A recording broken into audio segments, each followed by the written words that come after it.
সুস্থতা কত বড় নিয়ামত, এটা আপনি অসুস্থ না হলে বুঝবেন না।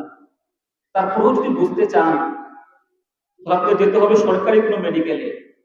দেখবেন প্রত্যেকটা ফ্লোরে ফ্লোরে এবং বেডের মধ্যে মানুষ কাঁদতে শুয়ে আছে। সবারই একটাই অভিযোগ, একটাই চাওয়া, কি?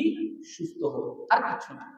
এই জন্য একজন ক্যান্সারে আক্রান্ত ব্যক্তি তার মৃত্যুর আগে বলেছিল, যদি আল্লাহ তোমাকে কিচ্ছু না দেয়, শুধু সুস্থতা দেয়, শুধু সুস্থতা, আর কিছু দেয় তোমাকে, তাহলে তুমি আল্লাহর কাছে আর কোনো অভিযোগ করবে না।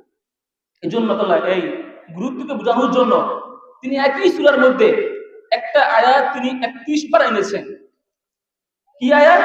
ফাবিআইয়ি আলাই রাব্বিকুমা তুকাযিবান। হে মানুষ এবং জিন জাতি, তোমরা আল্লাহ তাআলার কোন কোন নিয়ামতকে স্বীকার করতে পারবে? এমন কোন নিয়ামতকে স্বীকার করতে? আদৌ সম্ভব না।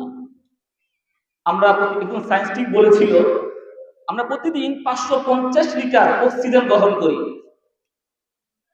কিন্তু হয়তোবা আমরা প্রতিদিন 5 বারও আল্লাহর নিয়ামতের শুকরিয়া আদায় করি না। আল্লাহ তোমাদের সকলকে নিয়ামতের শুকরিয়া আদায় করার তৌফিক দান করুন।